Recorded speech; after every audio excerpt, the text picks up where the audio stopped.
En este caso tenemos un tema que es muy específico, que son, bueno, los multifónicos en el saxo y en el clarinete, tomados desde tres perspectivas muy diferentes y con un interpelador, José Alac, que después, bueno, tendrá también su exposición sobre el tema. Siendo unos temas tan similares, tomados desde perspectivas diferentes, hemos coordinado con los expositores de forma de que las preguntas sean al final de todas las exposiciones, porque probablemente las preguntas que surjan atañan a los tres, digamos, o los tres puedan responder, digamos, desde su perspectiva. En todo caso, si hay alguna pregunta específica por algún tema de alguna de las exposiciones, bueno, cuando levanten la mano pedirán o le preguntarán a alguno de los expositores en particular. Eso queda abierto a las preguntas finales. Así que bueno, vamos a comenzar ya. Nos falta un expositor que ha tenido problemas de conexión, pero esperamos, confiemos en que en los próximos minutos se unirá con nosotros. Como no es el primer expositor, no hay problema en que comience esta presentación. Comenzamos con Eduardo Spinelli. Eduardo Spinelli es clarinetista especializado en música contemporánea, director artístico de Suonomobile Argentina. Hace unas pocas jornadas ha habido una extensa exposición de los inicios y trayectoria de Suonomobile, de su trabajo en relación a la promoción de la música contemporánea, especialmente en Córdoba. En fin, no es nuevo el término Suonomobile en este congreso. Y es clarinetista bajo en la Banda Sinfónica de la provincia de Córdoba. Su exposición se titula Propuesta de catalogación de multifónicos de vientos de caña simple. Eduardo, nos quedamos con vos. Hola, buenas tardes a todos. En primer lugar, quería agradecer a la Asociación Argentina de Musicología por permitir este espacio de charla. Los que trabajamos desde la práctica y con los instrumentos directamente, muchas veces no tenemos muchos espacios de charla y discusión sobre estos temas, así que realmente se agradece mucho este lugar en el Congreso. Voy a proyectar un PowerPoint.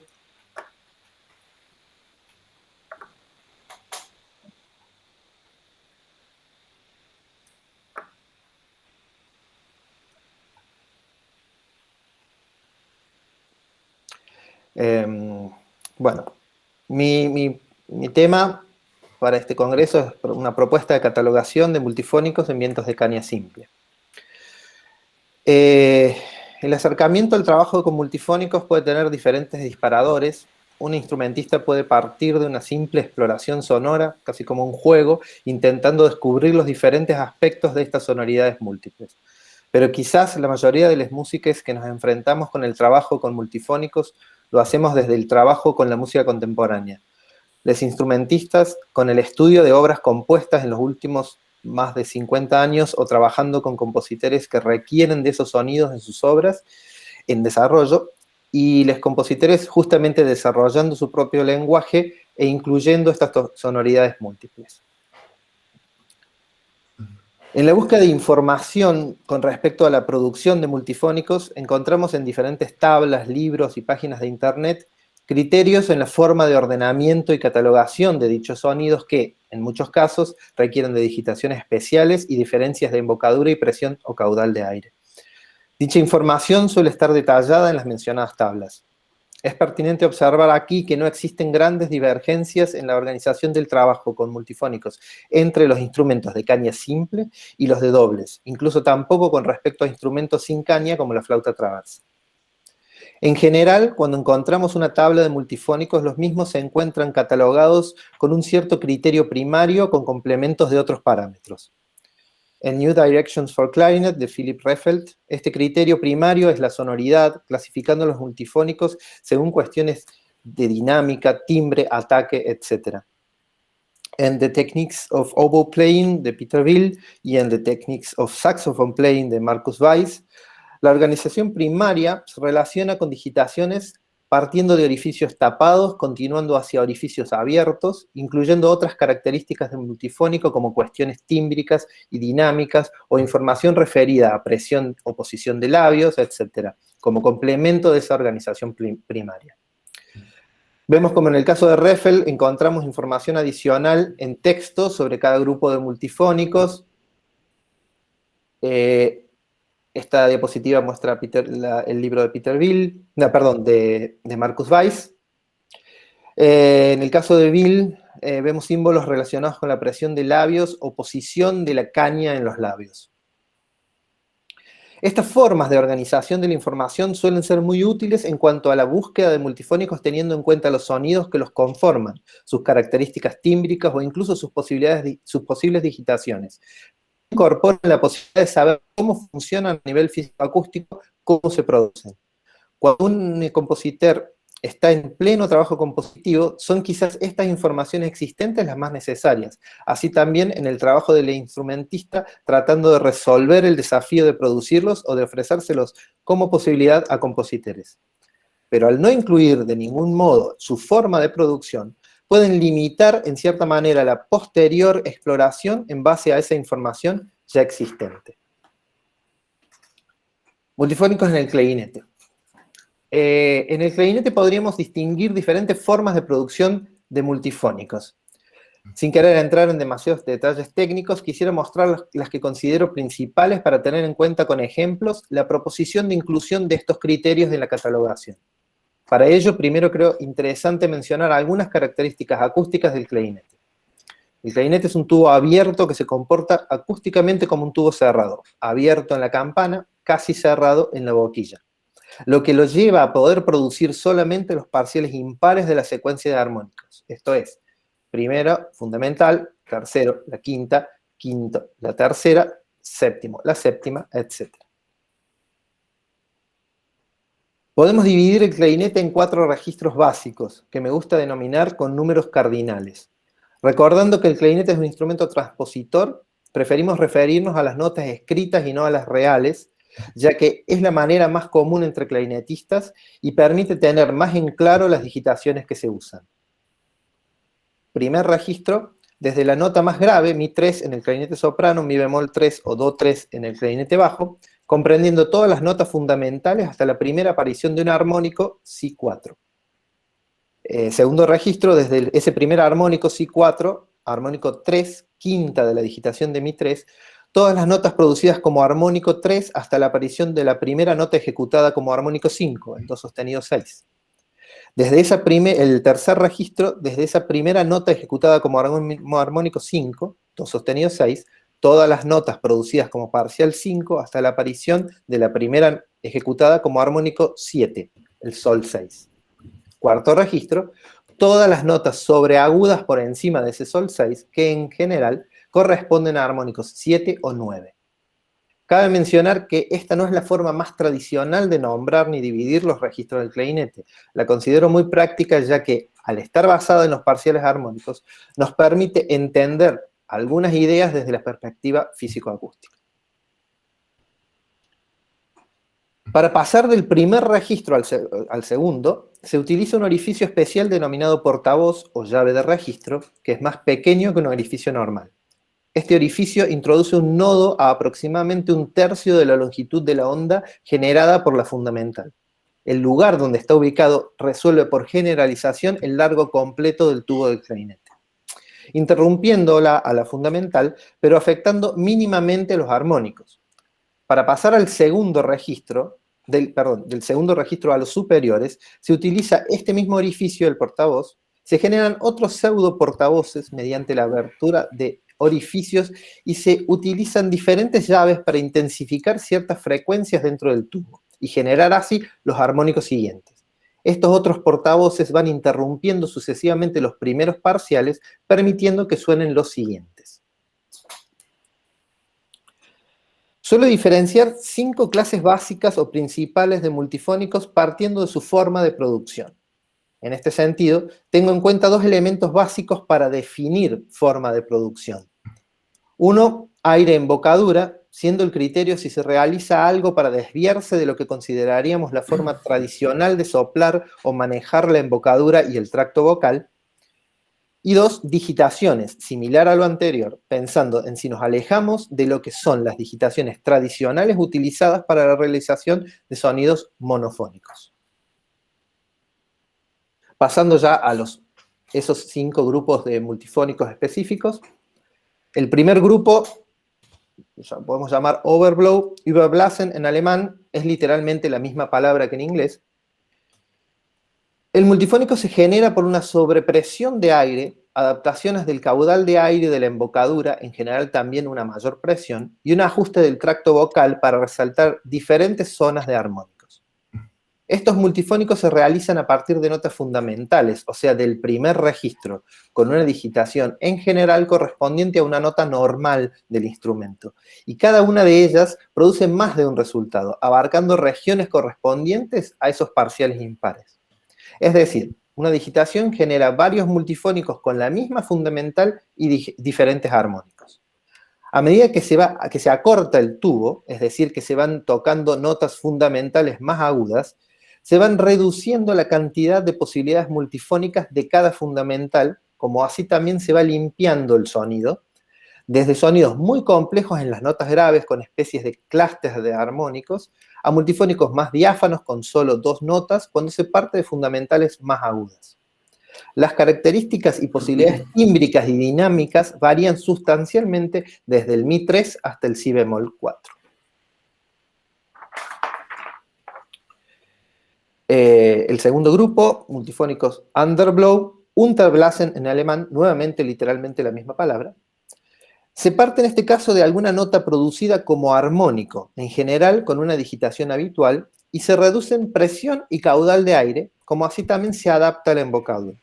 Las alturas resultantes son la nota de partida más una fundamental falsa, que se relaciona con el primer orificio abierto, en este caso el portavoz, y la cantidad de orificios cerrados en el tubo por debajo, fenómeno de dedos cruzados o digitaciones cruzadas.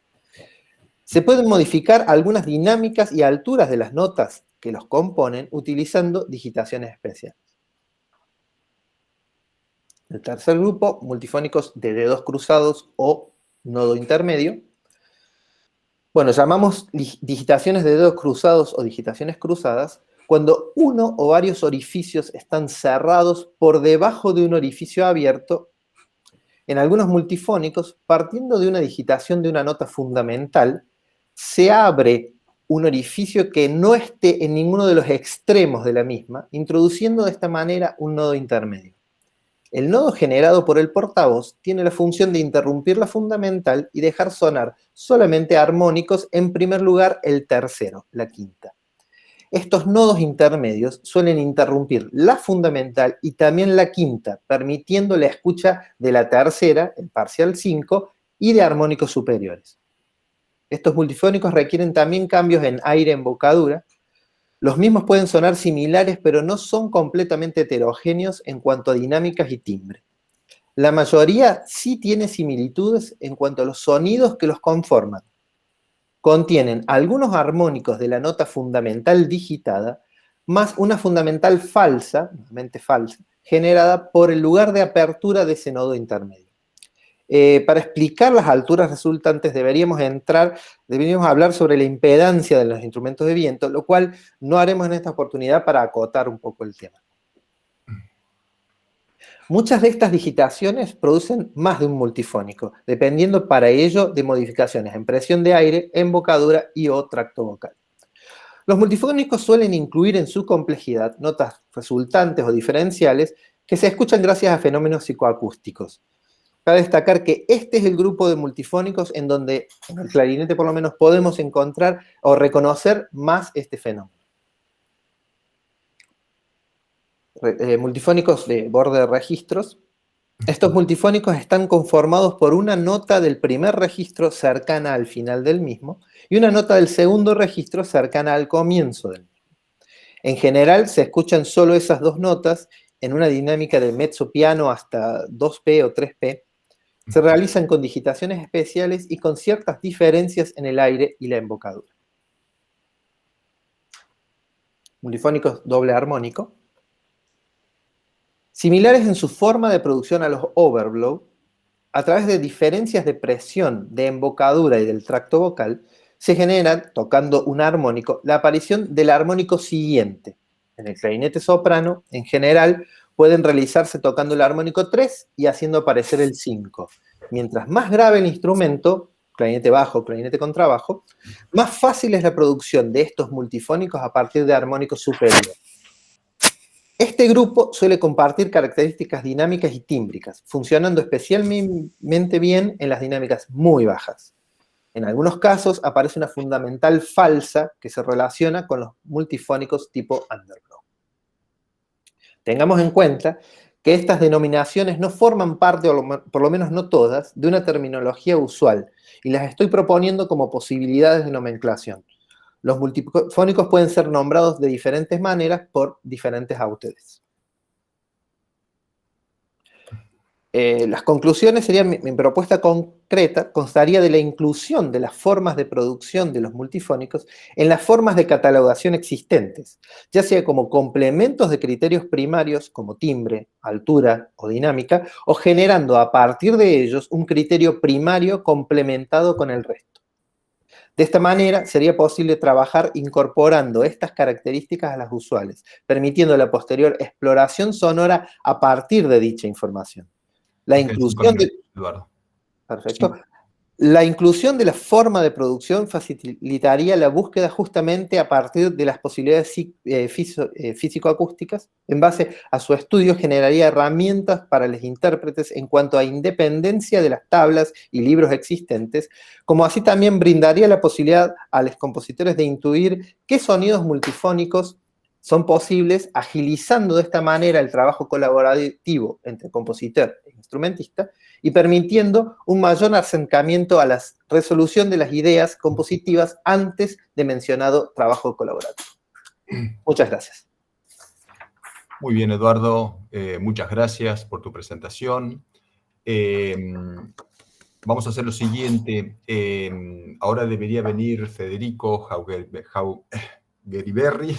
Jauregui, perdón, pero ha tenido problemas de conexión, así que vamos a invertir el orden para darle más tiempo a que se pueda unir con nosotros.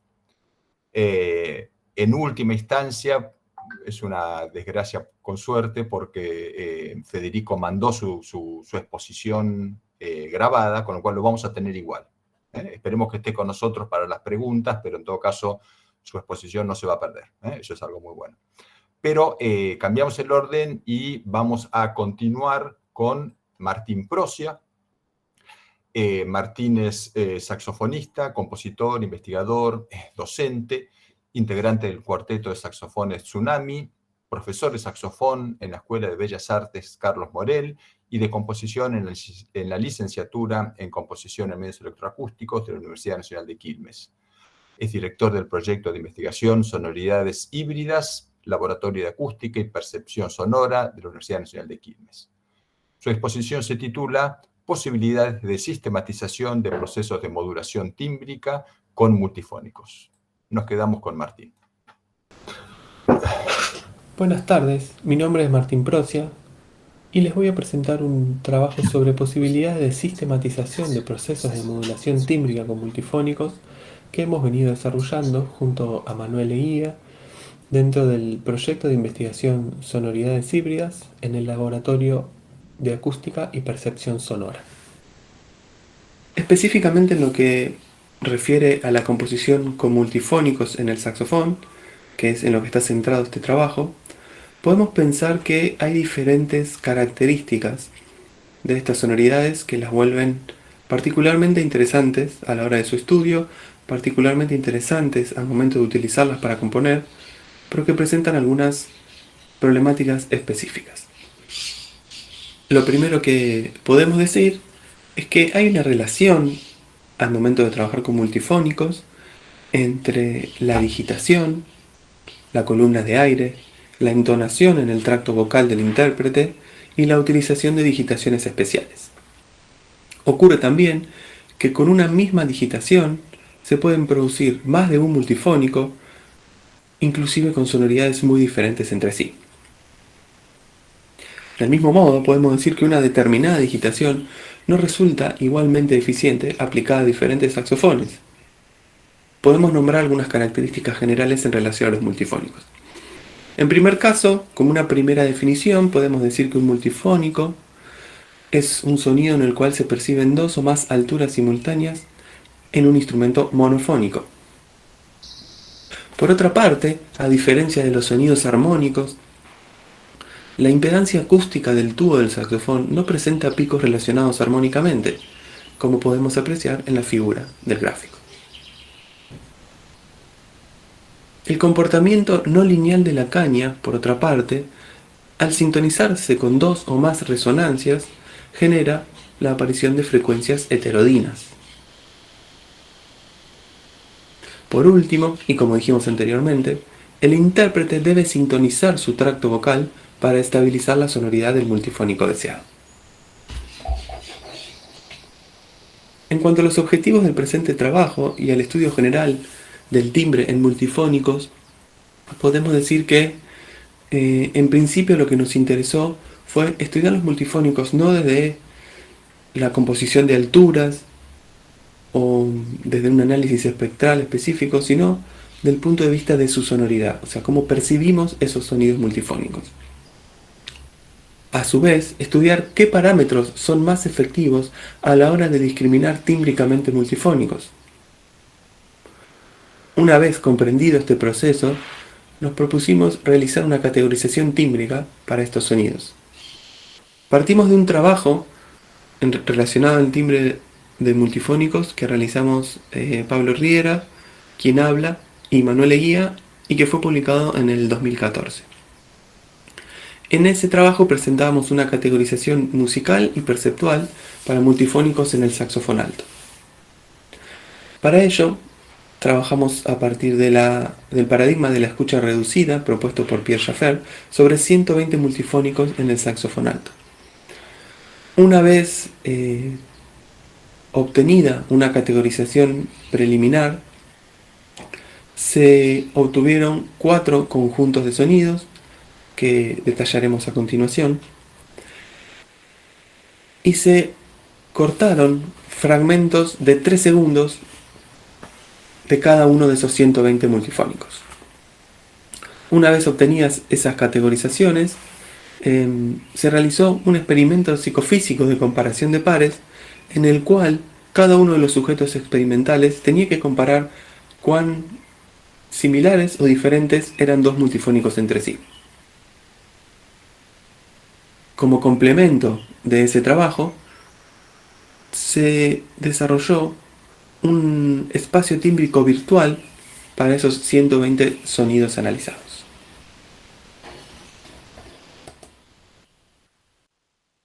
A continuación escucharemos algunos de los multifónicos de la categorización propuesta. En el primer caso, el bicordio 1 y 3.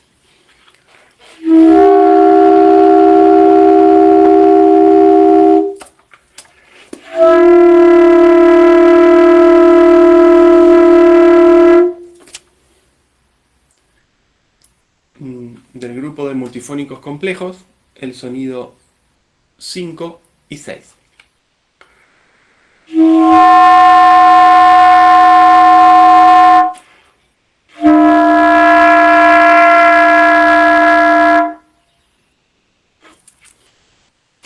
Del conjunto de multiarmónicos, el sonido 8 y 9.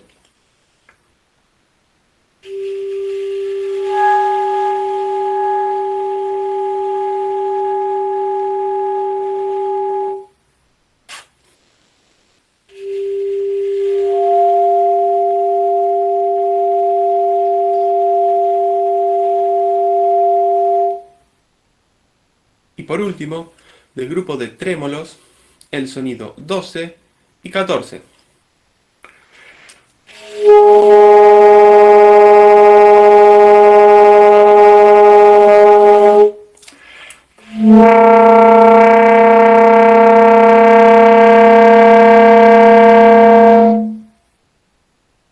Como vemos, cada una de las categorías propuestas tiene características particulares. tanto en lo que tiene que ver con su construcción interválica interna, como con su facilidad o dificultad de emisión, con las características de su dinámica, con el grado de consonancia y disonancia, y con su cualidad de superficie. Una vez realizado esta primera categorización, realizamos un experimento psicoacústico en el cual se trabajó a partir de 15 multifónicos que incluyeran ejemplos de cada uno de los grupos propuestos. El experimento de comparación de pares se realizó a partir de una escala de similaridad donde 1 era que los multifónicos eran muy diferentes entre sí y 5 eran prácticamente iguales. Se realizó un experimento sobre 15 multifónicos y los resultados fueron analizados usando escaleo multidimensional. La herramienta del escaleo multidimensional ordena los resultados a partir de 2 dimensiones. Podríamos haber utilizado un espacio en 3 dimensiones, pero encontrando que en 2 dimensiones funcionaba un ordenamiento, nos quedamos con esta versión. La información que no nos brinda el escaleo multidimensional es con qué parámetro del sonido se corresponden esas 2 dimensiones. Se buscó entonces cuáles eran los atributos acústicos que mejor correlación presentaban con las dimensiones del escaleo multidimensional. Luego de evaluar distintas posibilidades, encontramos que el centroide espectral y la frecuencia de modulación correlacionaban con lo que habían escuchado los sujetos experimentales. A partir de allí se pudo desarrollar un espacio tímbrico para 120 multifónicos de saxofón alto distribuidos por familia, como vemos en el gráfico. Para conocer el trabajo completo pueden ver la publicación del año 2014. Una particularidad que emerge de este estudio es la posibilidad de desarrollar morphings de multifónicos. Así es que podemos pensar trayectorias en este espacio tímbrico en los cuales con una misma digitación podemos ir de un estado de multifónico a otro. Si miramos la línea negra del gráfico, vamos a ver que es un multifónico que parte de una sonoridad de multiarmónicos, es decir, de una sonoridad lisa, donde escuchamos las alturas de manera muy clara, y nos vamos hacia una zona de tremolados. Vamos a realizar esa primera modulación tímbrica que corresponde con la línea negra.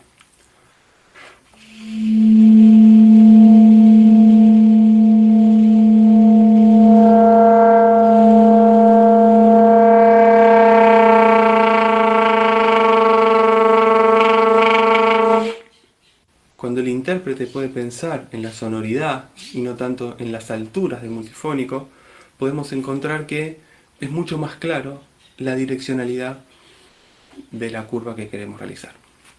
Toco a continuación la línea gris que va nuevamente de una sonoridad de multiarmónicos a una sonoridad de multifónicos complejos, con lo cual vamos a ir de un sonido liso a uno muy estridente.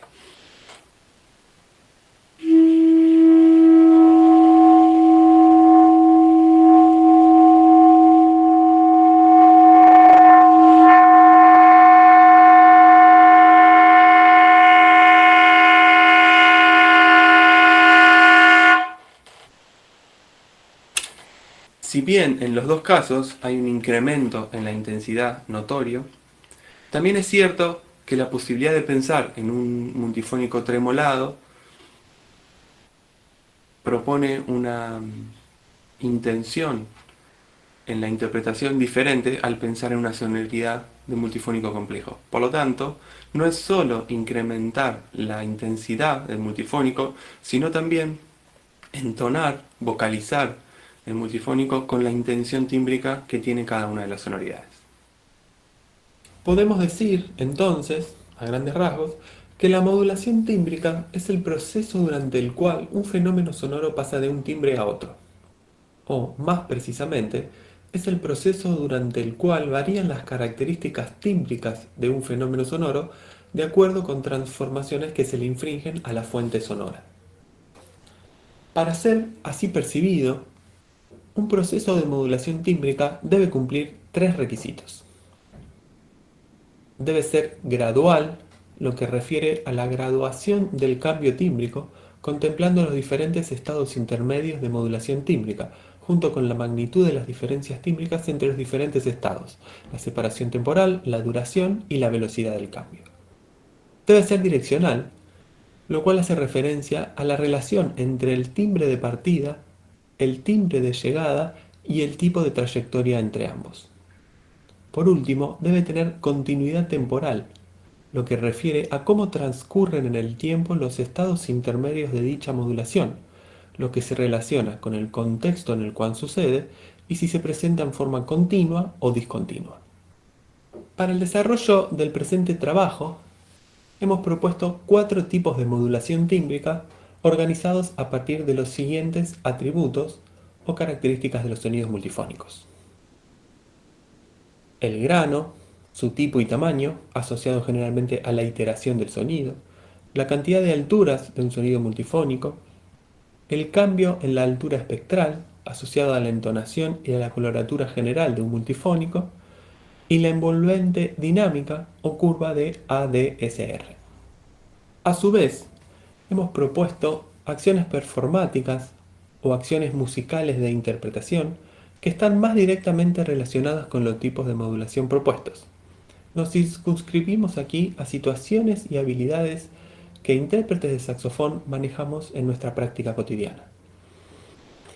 Las técnicas o acciones asociadas a los tipos de modulación son el vibrato, el bending, la entonación, el voicing, la intensidad del soplo, la articulación, el largo del fiato, entre otros. Para ejemplificar diferentes tipos de procesos modulatorios con multifónicos en el saxofón, presentamos 2 animaciones de procesos de modulación tímbrica en 2 espacios tímbricos configurados por diferentes variables. En el primer caso, presentamos 8 trayectorias propuestas en un espacio tímbrico configurado por 2 dimensiones, el centroide espectral y la frecuencia de modulación. En el segundo caso, se presentan los mismos ejemplos, pero en un espacio configurado por otros 2 parámetros, la rugosidad y nuevamente la frecuencia de modulación.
pensamos en una modulación tímbrica a partir del tamaño de grano de un determinado multifónico, vamos a ver que la cualidad de superficie de un sonido multifónico está relacionada al batimento interno, lo que está vinculado al tipo y tamaño del grano interno. En lo que respecta a la performance, es decir, a la interpretación de este tipo de modulación, tenemos que decir que está relacionada a la presión del labio y a la columna de aire. El control requerido para controlar el tipo de grano interno de un determinado multifónico es similar a lo que los saxofonistas y las saxofonistas realizamos cuando trabajamos con el vibrato. Escuchamos a continuación una modulación tímbrica basada en el tamaño del grano.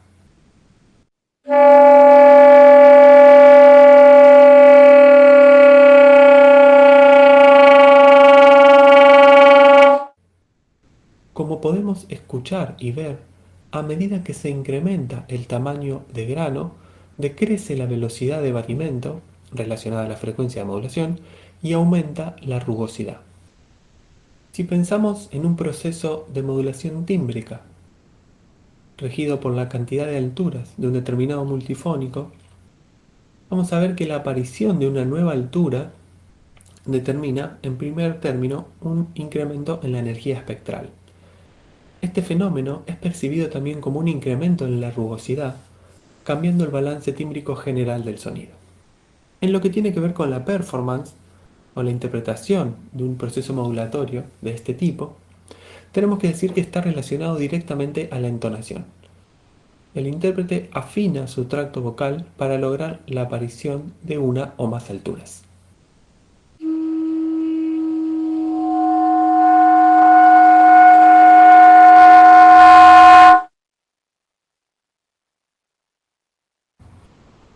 En lo que respecta a una modulación tímbrica a partir de la altura espectral de un determinado multifónico, tenemos que decir que las variaciones de este tipo en un sonido de estas características pueden modificar considerablemente su sonoridad general sin modificar la percepción de la altura tonal.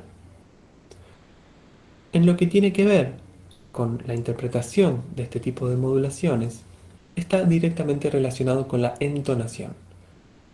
El intérprete o la intérprete de saxofón puede afinar su tracto vocal con el fin de realzar o esconar determinadas regiones del espectro del multifónico.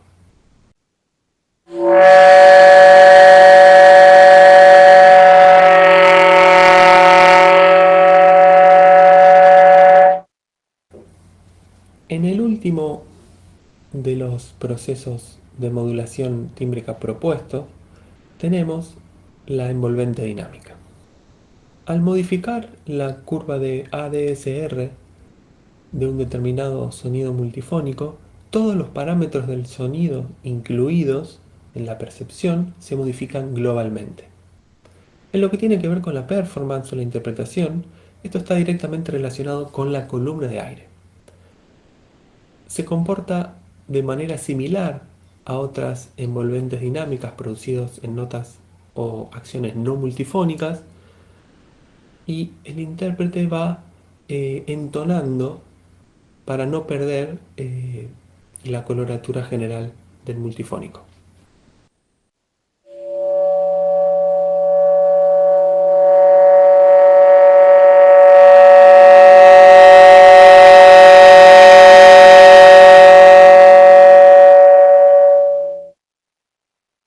Como dijimos desde un comienzo, los sonidos multifónicos en el saxofón se comportan como estructuras dinámicas capaces de atravesar diferentes sonoridades.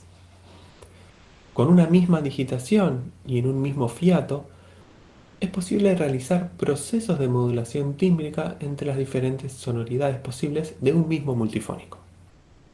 Pensando dichas modulaciones a partir de atributos del sonido, es posible sistematizar procesos de modulación tímbrica según parámetros específicos, como pueden ser la frecuencia de modulación, la altura espectral, la rugosidad u otros.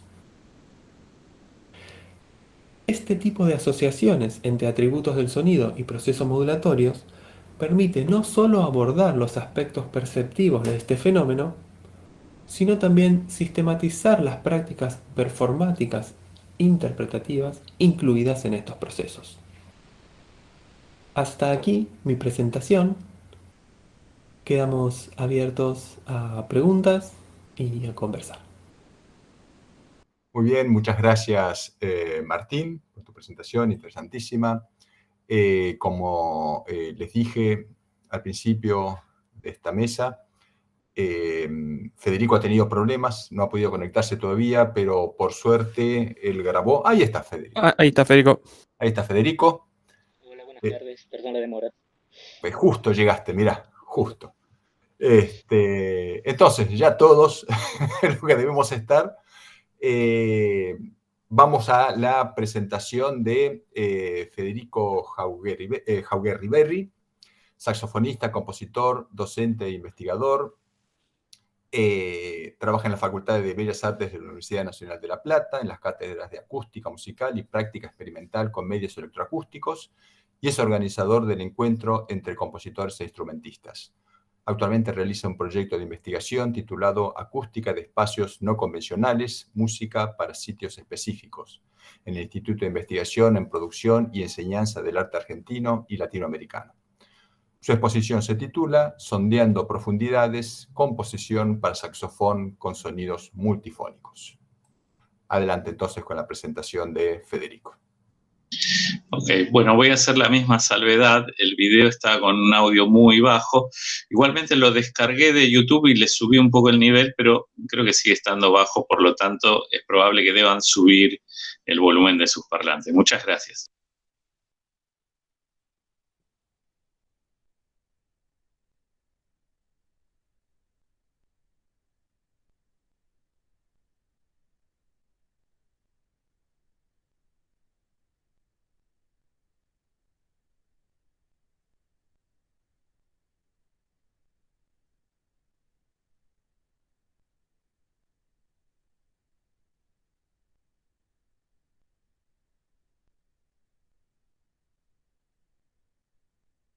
No se escucha, ¿eh?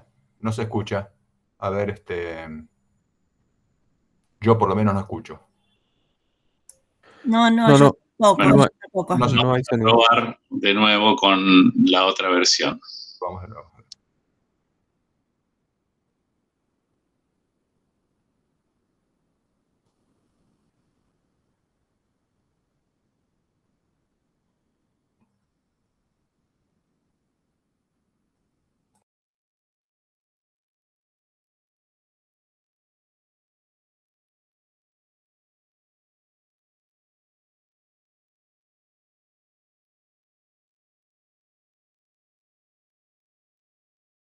Hola, mi nombre es Luis Federico Jauregui. Soy saxofonista, compositor y docente en la Facultad de Arte de la Universidad Nacional de La Plata. Estoy en esta mesa para presentarles un trabajo titulado Sondeando profundidades, composición para saxofón con sonidos multifónicos. A este título le agregaría un par de palabras para que quede de la siguiente manera. Sondeando profundidades para hacer pie. Composición para saxofón con sonidos multifónicos. El porqué de esto. Sondeando profundidades para entender o dar a luz, a saber, que un sonido multifónico es un evento sonoro complejo, mucho más complejo que lo que solo muestra la notación tradicional, que son altura arriba de altura, lo que sería un acorde. Esto está sucediendo simultáneamente en una misma columna de aire.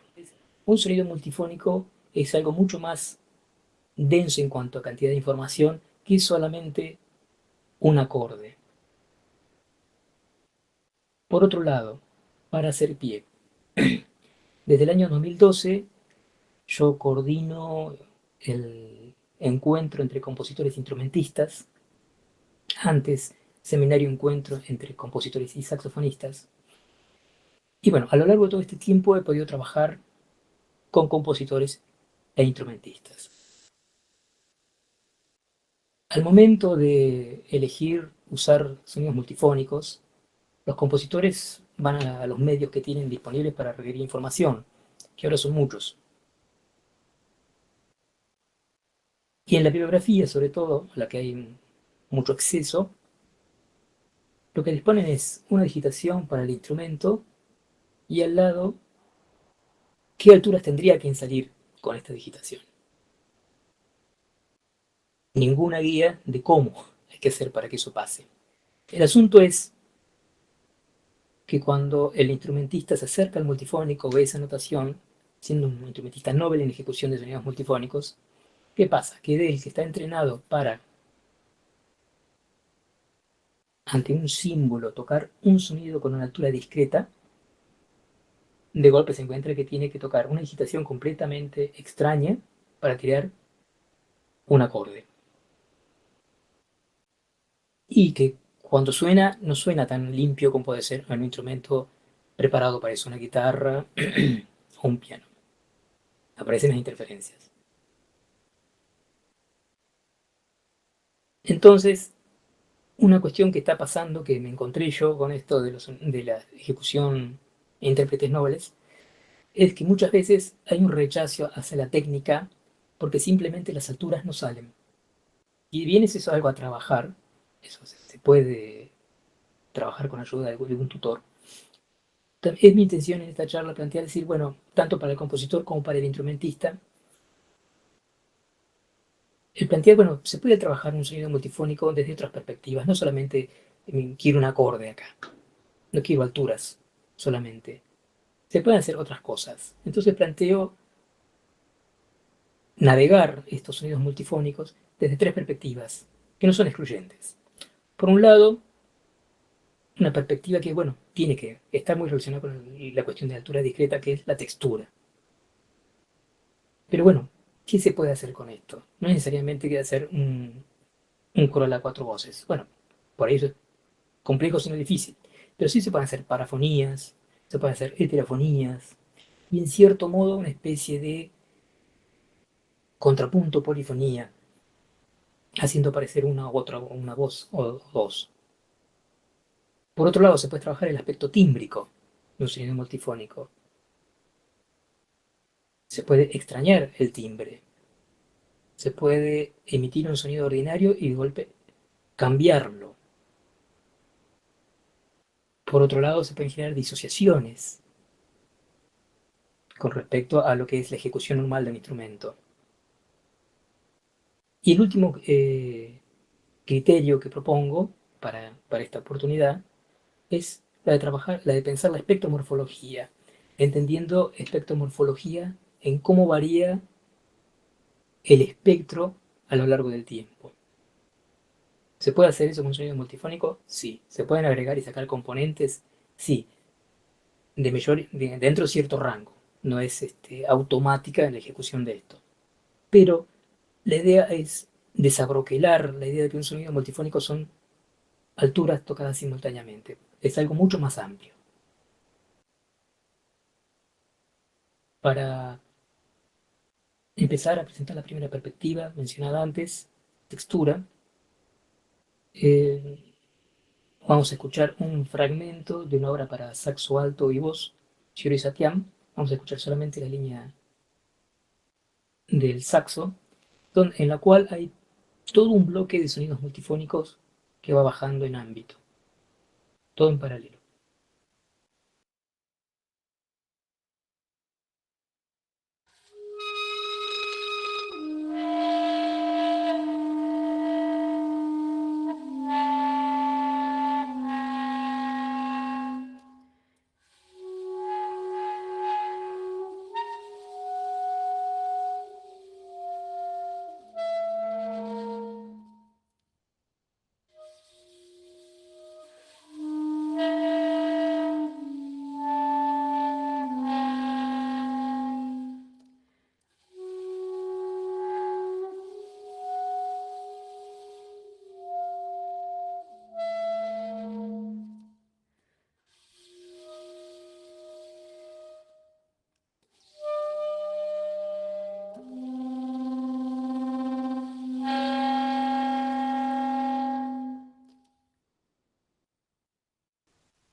como segundo ejemplo de un posible uso textural de los sonidos multifónicos, presento ahora una obra del año 2012 que se llama Visa, que es una obra para dos saxos altos, donde un saxo lleva una línea melódica y el otro va haciendo sonidos multifónicos. La línea de sonidos multifónicos está pensada como para que en ciertos momentos el ámbito del multifónico se solape con el ámbito de la melodía para generar interferencias. Básicamente lo que va haciendo la línea de los multifónicos es una heterofonía por sobre algunas componentes de la melodía.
El próximo ejemplo es una obra que se llama El péndulo y el pozo, es del año 2016. Esta obra es para saxo alto solo, y el fragmento que vamos a escuchar hay un pasaje melódico que desemboca en un sonido multifónico, en una de las componentes del sonido multifónico, y luego se hace aparecer otra componente, con la idea de hacer un cambio en la textura. Tengo una sola voz y después aparece otra.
Para presentar la perspectiva timbre,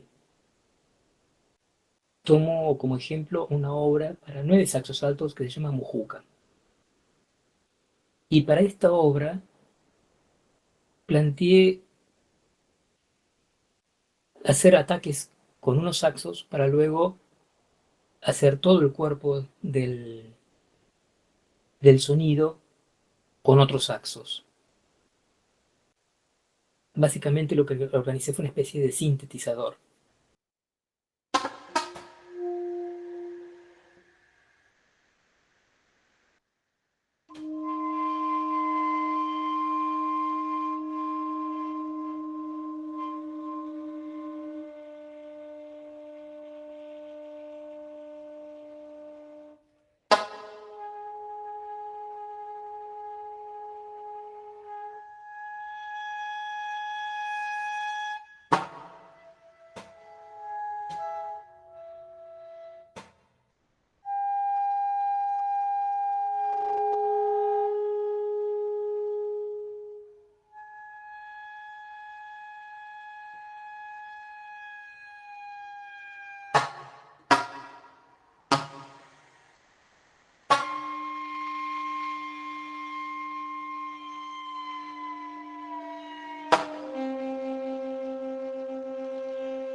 Como segundo ejemplo de la perspectiva timbre, presento ahora una historia desde el patio. Es una obra para un saxo alto solo, muestro solamente un fragmento, y la idea en esta obra es que de luego una gran sección de sonido de saxo alto tocado de manera ordinaria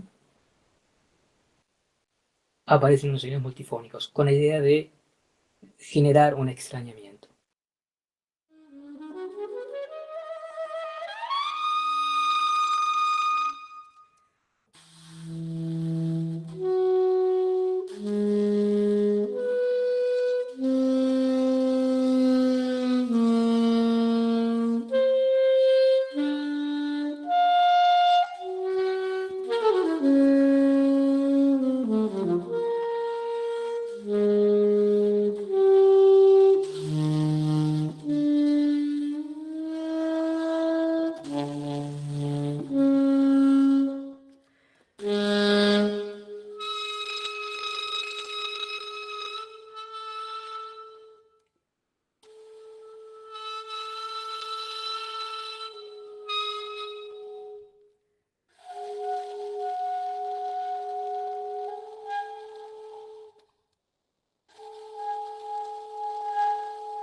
Por último, para plantear una perspectiva espectromorfológica, presento primero un fragmento de una obra que se llama Un puente, una puerta, del año 2010-2011, para saxo alto solo. La espectromorfología viene planteada con los multifónicos, viene planteada por primero un bloque de multifónicos poliarmónicos, pero cuyas componentes están muy separadas. Entonces, la interferencia, la rugosidad o grano que se genera es relativamente liviano o no tan densa. Y después hay una sección de multifónicos armónicos que tienen hasta el quinto armónico, que este quinto armónico genera una rugosidad importante.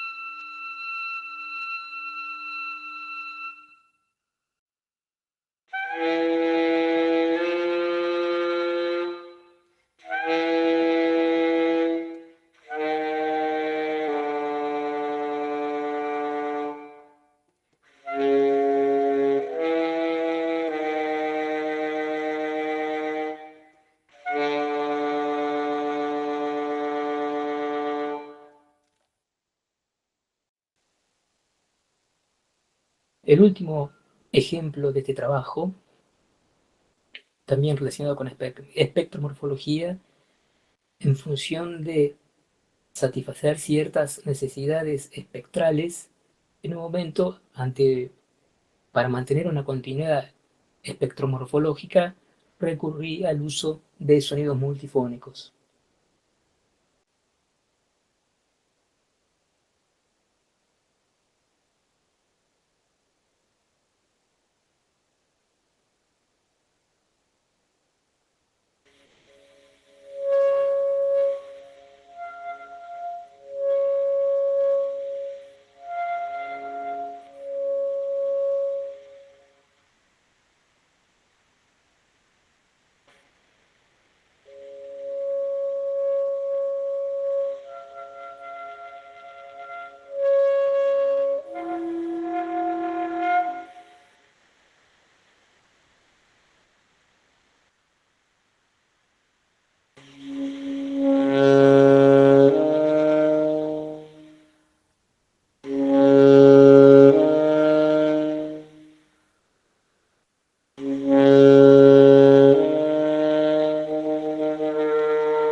Muy bien. Muchas gracias, Federico. Por suerte llegaste justo para estar con nosotros. Así que es una alegría que hayas podido resolver todo.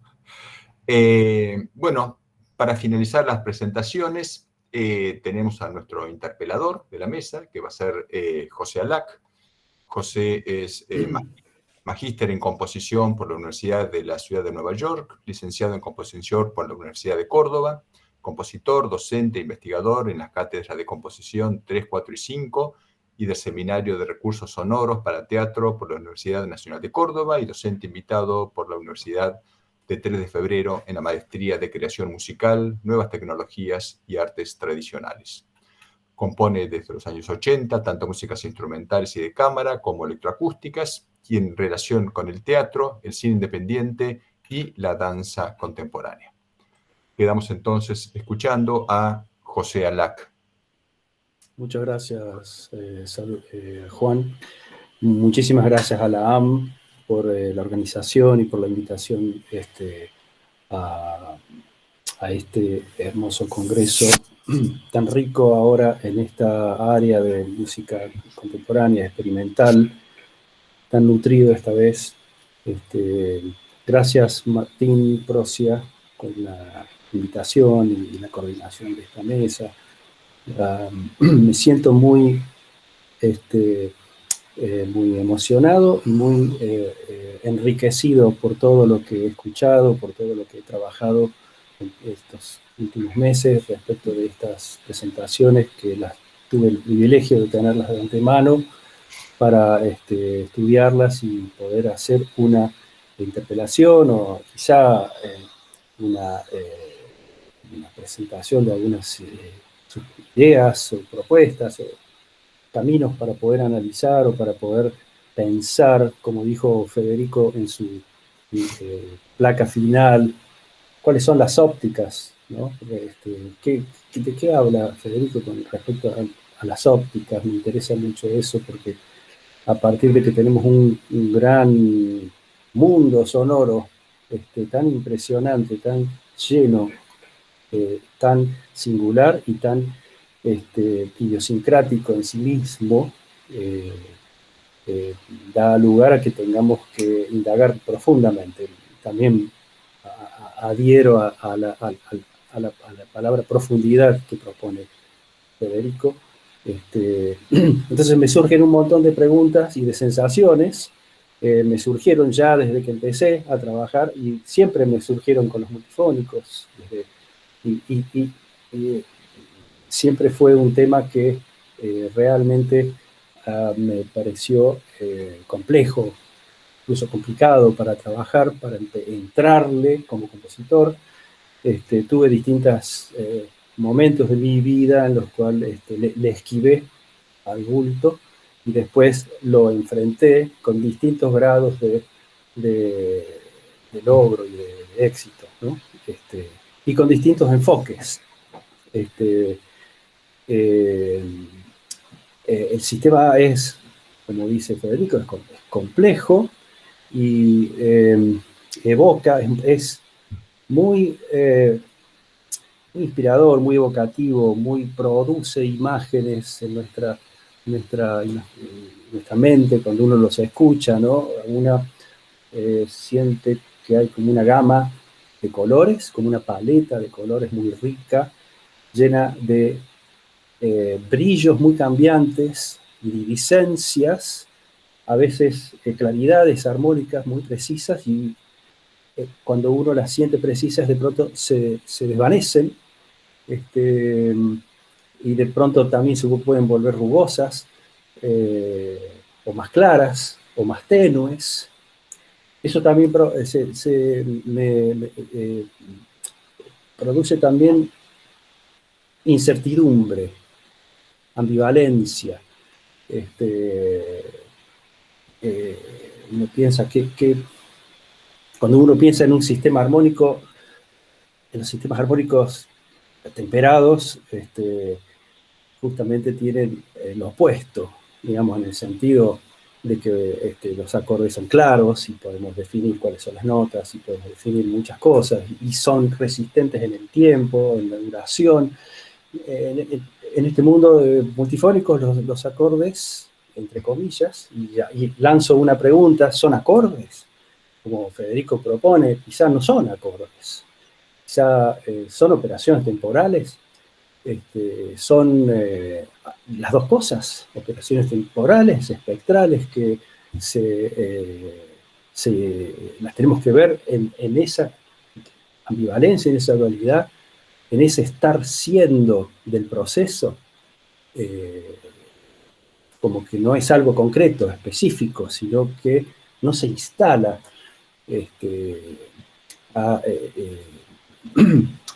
Quizá también podemos pensar en la palabra compleja, complejidad, como caos, o una relación entre equilibrio entre estabilidad e inestabilidad propia de cualquier sistema complejo.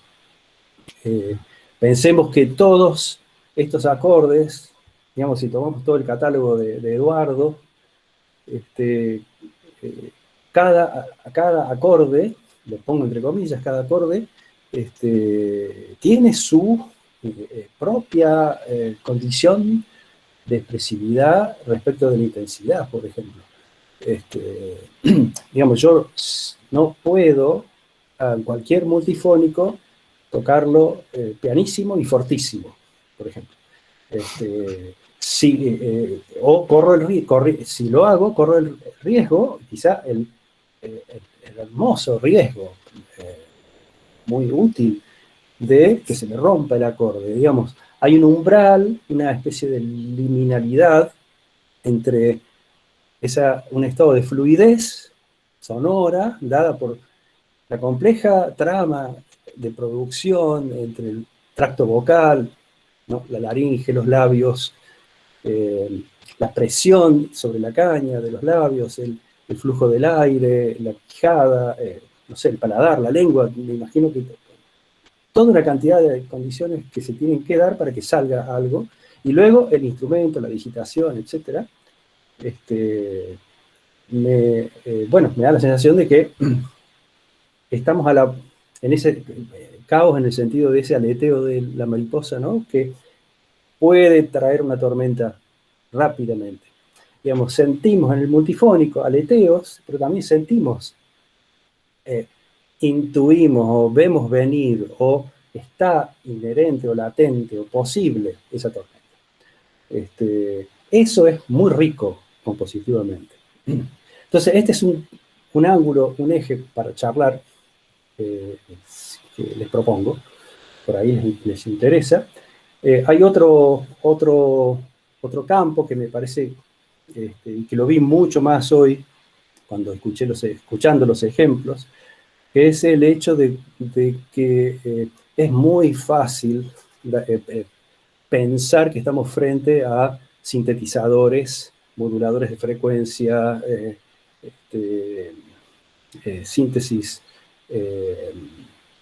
digamos, de las viejas síntesis de los valvulares, donde cambios muy sutiles producen enormes resultantes tremendas, cambios de modulaciones de ondas, rugosidades, explosiones de sonido, etc.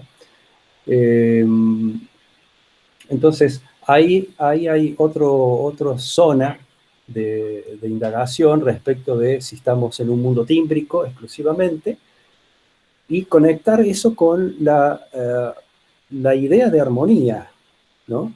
Porque si bien se pelea un poco el término, esto no son acordes, no es armonía, etc., pero podríamos pensar que los multifónicos pertenecen, digamos, históricamente a la historia de la disonancia y de la consonancia, a la historia armónica, o tenemos que escindirlos, digamos, como que crean una nueva historia. Podemos estudiarlos hacia atrás y pensarlos en función de músicas que a lo mejor tienen condiciones similares de producción y condiciones similares de realización armónica, que a lo mejor no las vemos a primera vista. Bueno, otro campo que me parece interesante para pensar.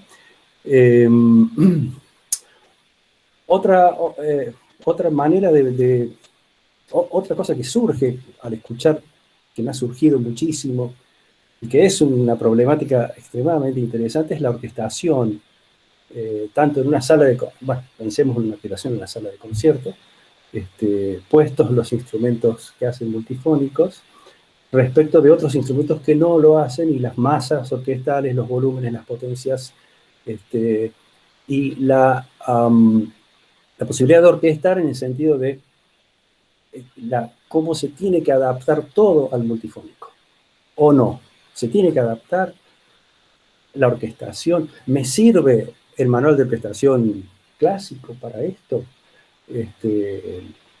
A mí me da la sensación que no, me da la sensación de que lo tengo que tirar, me da la sensación de que tengo que empezar a pensar de nuevo toda una manera de trabajar la composición y la orquestación en sentidos que tienen quizá más que ver con la electrónica y la electroacústica que con la historia, digamos, clásica, instrumental, etcétera, acústica.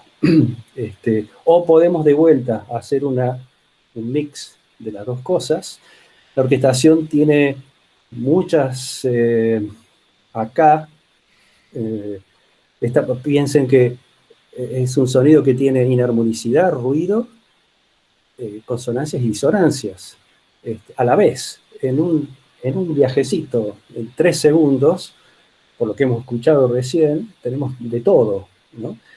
Y esa variabilidad, esa riqueza de cambio tan dinámica y tan colorística y tan llena de detalles y micro detalles, porque si nos entramos, fíjense, si nos adentramos a un multifónico, ya, aunque sea 2 notas, ¿no? La fundamental y un armónico, ya están en una disparidad de fase, están en una disparidad de condición de volumen, de la impedancia de la que hablaba Eduardo. Cuando aparecen 2 armónicos, uno tiene que, empiezan los batidos, y esos batidos son muy delicaditos y muy chiquitos.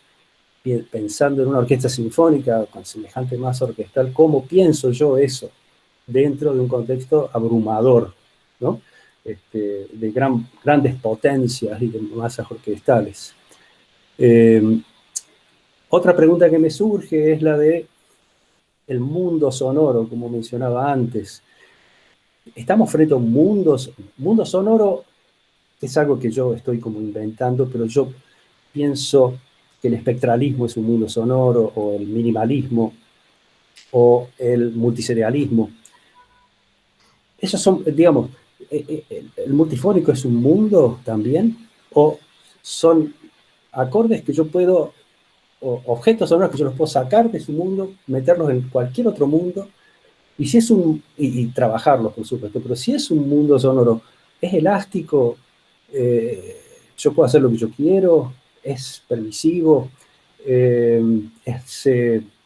por supuesto, me imagino que la respuesta es sí, pero hay riesgos de que la técnica desborde mi obra en el sentido de que me la consuma y que se vea más la técnica que mi idea.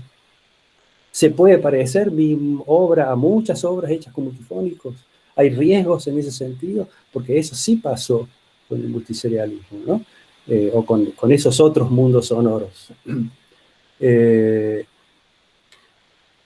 Otra cosa que surge acá es la microfonía. Hay, digamos, un instinto que me surge automáticamente cuando escucho esos sonidos, es, bueno, quiero poner 3 micrófonos a cada instrumento, un micrófono de contacto adentro del tubo,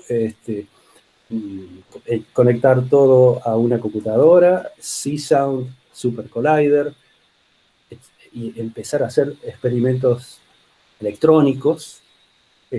¿Para qué? Para hacer zoom, digamos, que lo micro sea grande, sea enorme, esa cosa micro, sutil, etcétera, sea extraordinariamente grande, trasladarla en el espacio, manejar todo desde la consola. Entonces pregunto también, ¿cómo se ven ustedes con esa invasión que es el micrófono? Y de paso, ¿cómo se ven en esta situación tan particular en la que estamos, por la que, de hecho, el concierto que escuchamos hoy está grabado con micrófonos? O sea, desapareció la sala, desaparece las condiciones de interrelación espacial geolocalizables de los instrumentos en escena. Les pregunto eso, ¿no? Otra cuestión que surge es el uso compositivo. Consulté con amigos, amigas de la composición y vi para esta charla, y me relataron diversas posturas, ¿no? Desde no me gusta usarlo caprichosamente, no lo uso para nada, son muy difíciles de trabajar, son hermosos, pero son muy difíciles de trabajar, y depende de quién lo toque. No es lo mismo que toque Eduardo Spinelli, a que toque Martín Proce, a que toque Federico, etc. Son como muy idiomáticos y volátiles y tienen mucha relación con el instrumentista, lo cual es algo maravilloso. Si uno piensa que en la música temperada está hecha para que cualquiera toque, digamos, si este clarinetista no funciona, lo reemplazo por otro y ya está. En cambio acá no, hay otro concepto que me parece muy interesante, de singularidad del individuo. Entonces eso también me lleva a pensar si yo no tengo que yo adaptar mi música y salirme de esas cuestiones de control total que uno tiene como compositor y decir, bueno, dejo un poco un territorio en el medio para que el discurso no sea tan controlado por mí, sino que dependa también de la variabilidad, de la espontaneidad y de incluso los cambios que proponga el propio instrumentista. Otro compositor me dijo, yo le digo yo prefiero decirle cuando quiero usar multifónico, toca el que quieras, elegir el que quieras. Eso lo vi en varias obras. Elija usted el multifónico y mi lenguaje va a funcionar muy bien con cualquier multifónico. Entonces, ¿qué piensan de eso? Y de esa cuestión me surge otra pregunta, que es si detrás de este mundo, detrás de toda esta presentación que ustedes hacen, y este mundo en el que sin duda están apasionadamente adentro, si hay una especie de ideología, un pensamiento que subyace, que yo tendría que conocer para poder usar esto, ¿no? Si yo no sé nada de esto y digo, bueno, me encantaría trabajar, no es solamente cuestión de saber cómo funcionan los acordes y yo los llevo a mi obra, o hay algo más acá que no me estoy dando cuenta. ¿Me lo pueden contar? ¿Hay algo más en esto que está como subyaciendo en esta... ¿Sí? Esa es otra pregunta que me surge, que me parece interesante, que es muy propia de los mundos compositivos.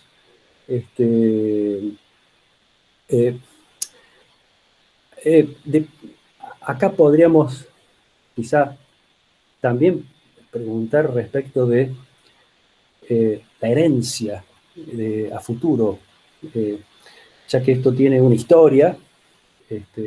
¿Cómo ven en generaciones jóvenes, actuales, de 15 años, 16, 20, 20 y pico, nativas de la tecnología, con un concepto de velocidad, de información, de data? Por un lado, esta variabilidad, esta ambigüedad, que yo veo, esta caoticidad o esta relación, este viaje que hay entre recorridos típicos y recorridos, procesos, tanto modulatorios como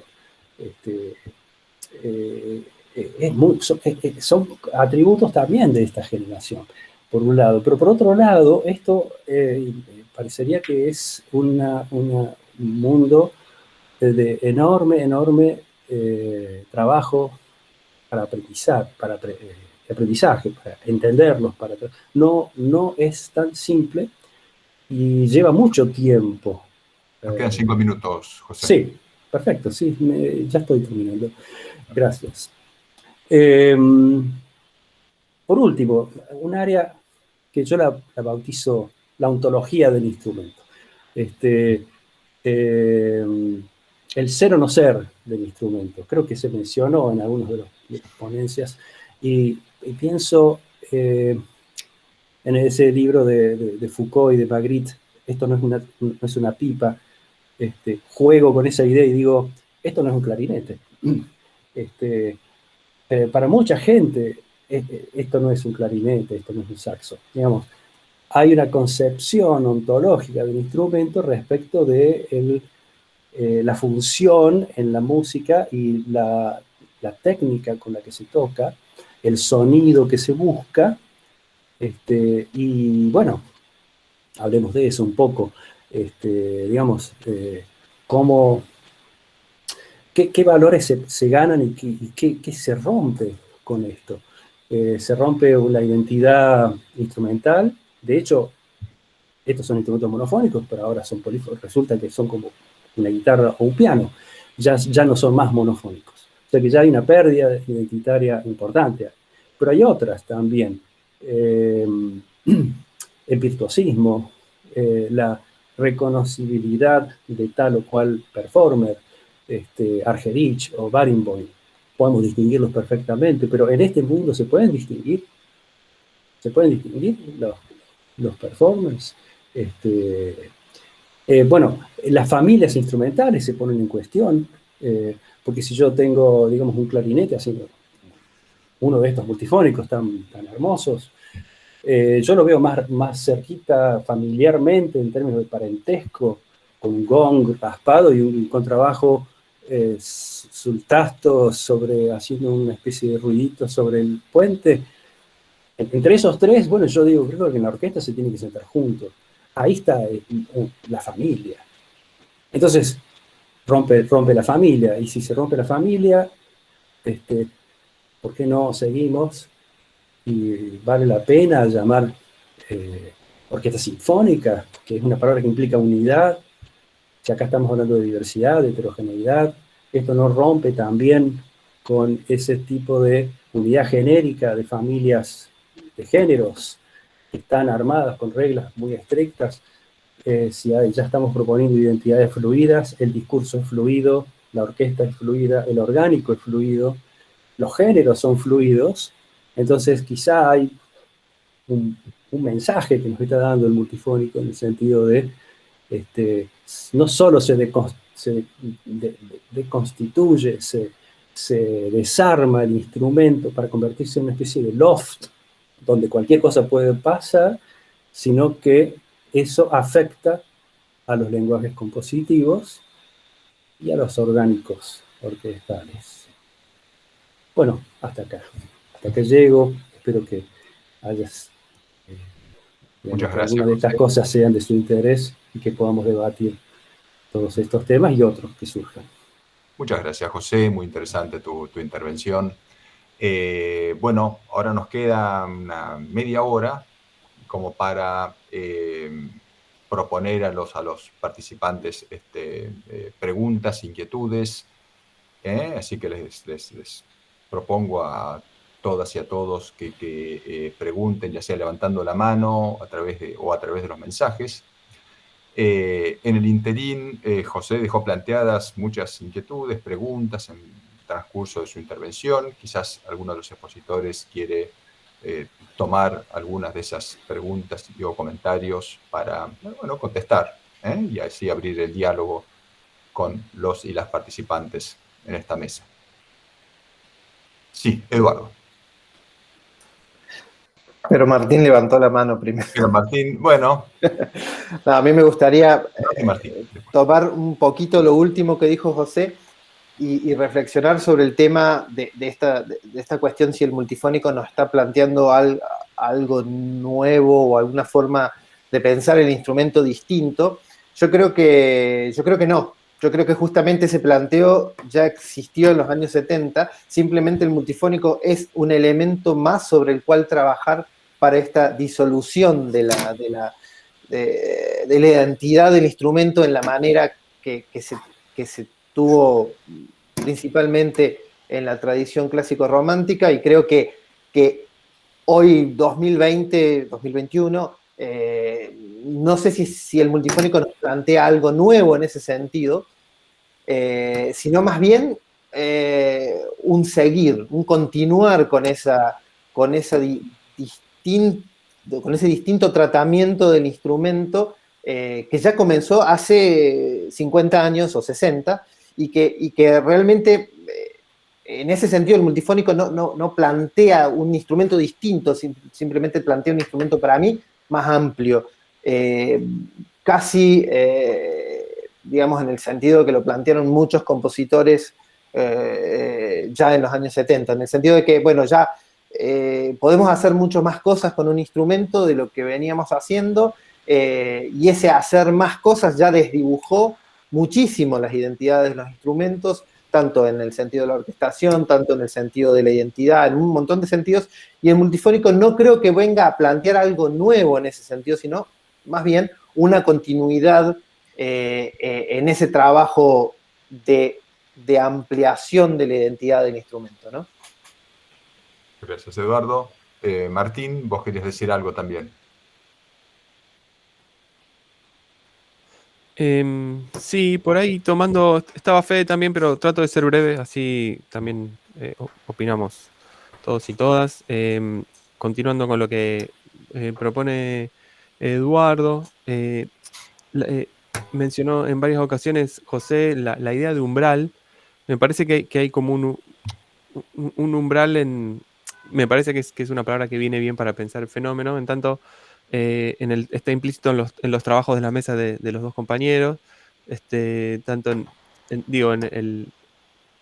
esta idea de que es un fenómeno tímbrico armónico que está presente en los trabajos de Marcus Weiss, que nombró Eduardo, y en su propio trabajo, digamos, esto como punto de partida, discutible o no, pero como punto de partida al fin, y una idea de umbral que tiene más que ver con la física del instrumento, que me parece poéticamente interesante y que está de alguna forma dando vueltas, que es, no tenemos claro, no hay un punto claro donde empieza y termina el instrumento.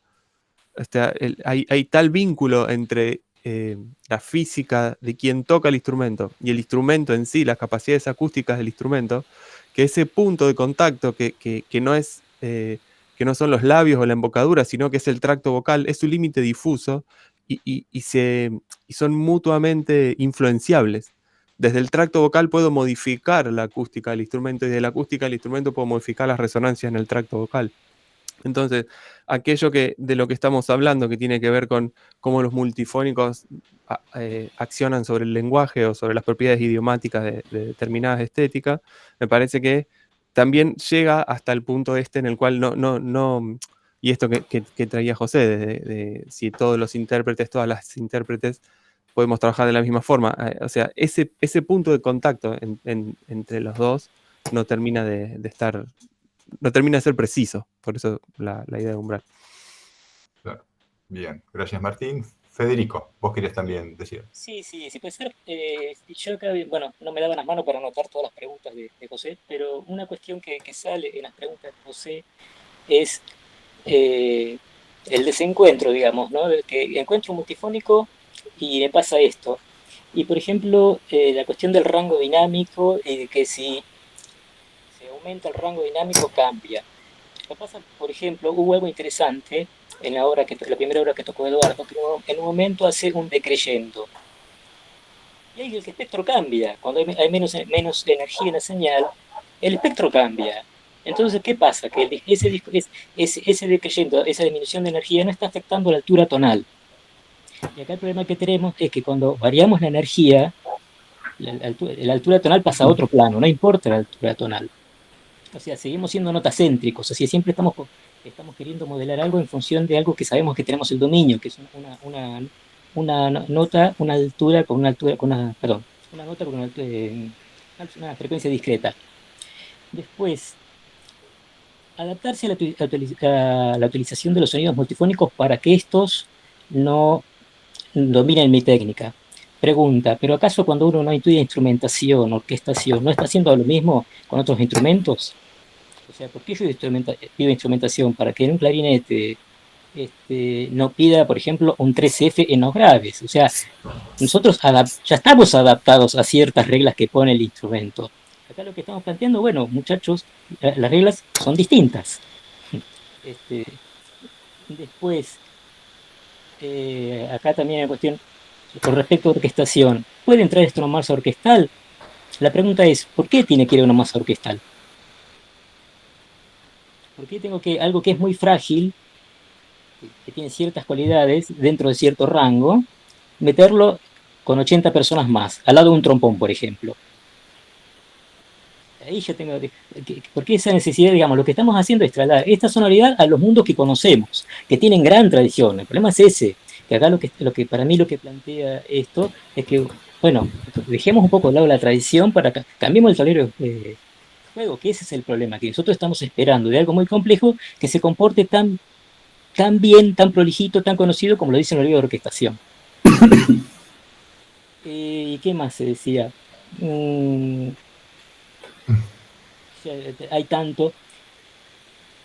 Después con la cuestión consonancia y disonancia. Digamos, eso sigue siendo, acá le puse yo así medio al vuelo, notacéntrico. Nosotros seguimos preocupados por notas todavía. Y creo que ya, digamos, por lo menos para mí, en mi enfoque es decir, bueno, olvidémonos de la nota. O sea, yo en su momento iba a hacer, así como hacen rearmonizaciones, multifonizaciones, o sea, armonizar con multifónicos. Y después de empezar a trabajar, digo, no, pero la cosa no va por la nota, va por otro lado. Entonces, por ahí el planteo sería decir, esto es algo complejo, que el concepto de nota y de consonancia por ahí nos queda chico, o por ahí no es que nos quede chico, sino que merece ser dejado para otro tipo de músicas. Eso. Bien. Gracias, Federico. Todos opinaron, está muy bien eso. Bueno, seguimos adelante. ¿Alguien tiene alguna pregunta? ¿Alguien algún comentario que hacer? De los y las participantes. Bueno, entonces puedo hacerlo yo. No, hay una pregunta. ¿Quién levantó la mano? Lautaro.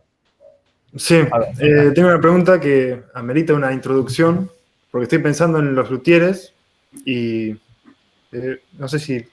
Ahí está. Estoy pensando en los luthieres, en la construcción del instrumento, y porque me resuena un comentario que hizo un instrumentista hace un tiempo, me dijo, y él no es partidario de los multifónicos, que el multifónico es como un defecto del instrumento, y que el instrumento está construido para afinar las notas temperadas, no sé qué, y no para ser multifónicos, o sea, es como un ruido. O sea, yo traigo este comentario porque pienso, bueno, hubo alguien una vez que hizo el sistema de llaves para las flautas y aportó a la música, aportó a muchas cosas, ¿no? Del instrumento y a la construcción posterior del saxofón. Y creo que por ahí estamos trabajando los multifónicos, que son algo que viene por defecto quizás en el instrumento, y me pregunto si llegará el día en que algún luthier trabaje pensando en que el saxofón también produce otros sonidos que no son solo la escala temperada. No sé si se han topado con esta problemática. Gracias, Lautaro. Eduardo, vos levantaste la mano. Bueno, quizás lo primero que hay que decir es que no es un error del instrumento los multifónicos, y que yo insisto con algunas cosas que me parecen un poquito como un poquito viejas. Ya hace más de 50 años que sabemos que los instrumentos pueden hacer más cosas que notas. Justamente, si vamos a la historia, a la tradición de la música contemporánea, una de las formas que nombra Lachenmann a su música es la parte de atrás de la música. Es todo lo que no queremos que se note, pero que es esencial del instrumento. La respiración es esencial en un clarinete, en un saxofón. Los ruidos de llave son parte del sonido. Y de la misma manera, en la física del instrumento monofónico, construido monofónicamente y que no está hecho para afinar todas las notas, porque justamente si hay una cosa que hacen los instrumentos de viento es no afinar todas las notas, son tremendamente defectuosos y nosotros tenemos que estar todo el tiempo afinándolas. Es dentro de la construcción, dentro de sus propiedades de impedancia, dentro de un montón de cuestiones, existe la posibilidad del multifónico. Entonces, decir que el multifónico es un defecto me parece un defecto. O sea, es una propiedad del instrumento igual que muchas otras. Y en ese sentido, podríamos decir que me parece súper interesante la pregunta por el lado de los luthiers. O sea, ¿se podrá hacer algo para trabajar con los multifónicos desde la construcción de los instrumentos? Yo me imagino que sí, y en realidad espero que en algún momento alguien se ponga a investigar en qué manera se puede justamente afectar ciertas propiedades ya acústicas del instrumento para generar quizás algún tipo de variaciones o algún tipo de riqueza o incluso llevar al instrumento a otro lugar por parte de la construcción, que me parecería excelente, como ha habido sus pruebas de generar instrumentos microtonales, etc. Pero bueno, creo que el punto de partida no debería ser que el instrumento no está hecho para eso. El multifónico es una parte, yo diría, esencial del instrumento. Gracias, Eduardo. Martín. Sí, vos, Lautaro, tiraste nafta a un incendio, digamos, así que está bueno. Así que vamos por todo. No, tiene como dos partes. Me parece que desde una perspectiva más, esta perspectiva más la genmaniana que trae Vado, que me parece súper pertinente, esto de, bueno, ¿qué es un instrumento? O sea, ¿qué es directamente desde ese lugar, del criterio más ontológico que proponía José? Digo, la tradición, y tomando lo que decía Federico, digamos, la tradición clásico-romántica en los instrumentos de viento acepta el vibrato en algunos instrumentos y en otros no. O sea, hay todo un paradigma de situaciones que están asociadas, ¿no? Digo, por solo traer un ejemplo, no me parece, estamos entre toda gente súper informada, digamos, no quiero pecar de libro gordo de petete, como era cuando yo era chico, digamos, esta cosa de la asociación entre lo expresivo de un sonido y la profundidad y la velocidad del vibrato. Digo, desde ese punto hasta todo lo que nos puede influenciar el multifónico. Sí, aprovecho para traer, bueno, en esta charla hemos hablado de multifónicos en general. Yo creo, y lo voy a poner en práctica, ya lo había empezado, pero no me animé a decir nada hoy porque recién empiezo a implementar la sistematización que propone Eduardo a los saxofones. Es algo que es perfectamente posible, pero quisiera sistematizar un listado a partir de eso, que es perfectamente posible, hasta donde creo. Como no lo hice todavía, no me animo a presentarlo. Y después, sobre la lutería, se me ocurren dos ejemplos.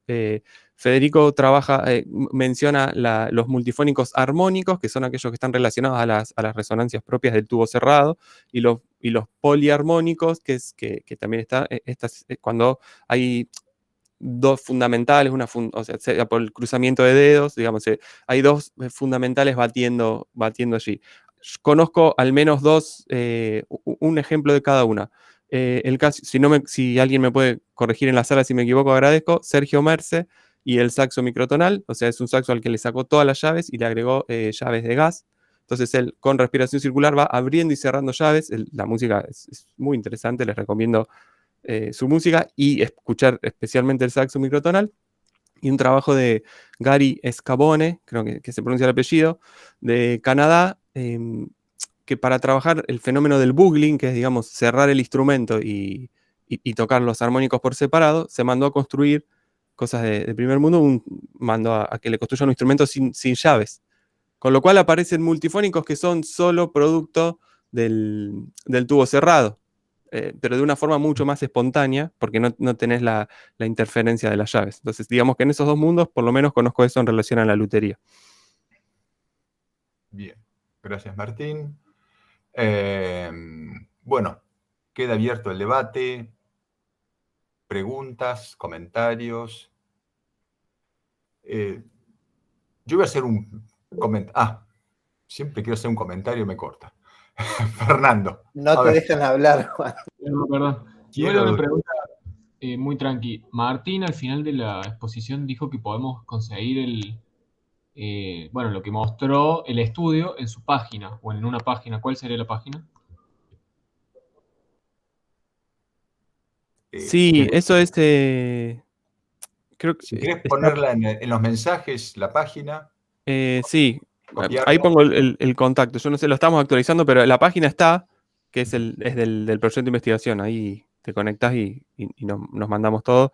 Porque tengo que subir la tesis que la tengo terminada de corregir. Está bien. Subir ahí en todo caso, bueno, no sé, fíjate, cómo se los hace llegar. Bueno, yo voy a hacer no sé si una pregunta, ¿no? Yo voy a ser un poco abogado del diablo. Y como abogado del diablo voy a ser un poquito provocador, con la exageración que eso implica, ¿no? Hay pocas cosas más precarias que un multifónico, ¿no? Y eso no deja de ser muy paralizante para los compositores, ¿no? Yo hablo, por experiencia propia y mucho por experiencia ajena, ¿no? Ustedes han trabajado, me interesa mucho su experiencia como instrumentistas que han trabajado con compositores, ¿no? O sea, si vamos a otro tipo de técnicas extendidas, ¿no? Sonido de aire. Bueno, el sonido de aire sale, ¿no? O sea, el que sabe hacer sonido de aire, uno sabe que va a escuchar sonido de aire y sabe que van a sonar las fundamentales. O sea, es eso, ¿no? Y es como el loto, sale o sale. Un slap es un slap, un tonguerram es un tonguerram, sale. El que lo sabe hacer, uno sabe cuál va a ser el resultante. El multifónico no, ¿no? El multifónico, por de pronto lo peor que uno puede hacer, claro, es ir a un catálogo, a un libro y ver, bueno, yo quiero este, anoto este. Porque no sabe qué va a sonar, ¿no? O sea, en el catálogo, en el catálogo hay una serie de alturas que muchas veces no son las alturas que efectivamente suenan, ¿no? Porque depende del instrumento, depende del modelo, depende de la caña, depende del instrumentista. O sea, es un buen primer comienzo, pero no puede guiarse por el catálogo para saber qué quiere, básicamente. Además, las alturas, uno no sabe qué tan rugoso es el multifónico, ¿no? O sea, hay un montón de factores que no están en los catálogos. O sea, uno tiene que ir al instrumentista, ¿no? Entonces, y el instrumentista, bueno, uno prueba la obra, pero sale con ese instrumentista, ¿no? Uno no puede tener la garantía de que con otros instrumentistas va a salir, ¿no? Más allá del profesionalismo de los otros instrumentistas. Tiene otro instrumento, tiene otro modelo, tiene otras cañas, en fin, ¿no? Entonces muchas veces pasa, bueno, todo esto ya se dijo, ¿no? Que uno renuncia a las alturas y pone una barra vertical en la partitura y dice, bueno, quiero un multifónico rugoso, tócalo vos. Y uno está renunciando a las alturas, ¿no? Que es algo importante en la música, por lo menos en la música, digamos, escrita, digamos, ¿no? A lo sumo con una indicación de, bueno, lo quiero rugoso o alguna indicación expresiva, ¿no? Violento, agresivo, lo cual, bueno, después uno traduce en lo que sea, ¿no? Con más inarmónicos, con menos inarmónicos, bueno, ¿no? O sea, mi pregunta es cuáles han sido las experiencias de ustedes con la composición, con el manejo con los otros compositores, ¿no? Con la composición con multifónicos, sabiendo eso, ¿no? Sabiendo que, bueno, a cada uno le sale algo y va a salir algo diferente en cada momento, ¿no? Nada, básicamente esa es la inquietud. Quizás, está primero Federico. Perdón, Eduardo.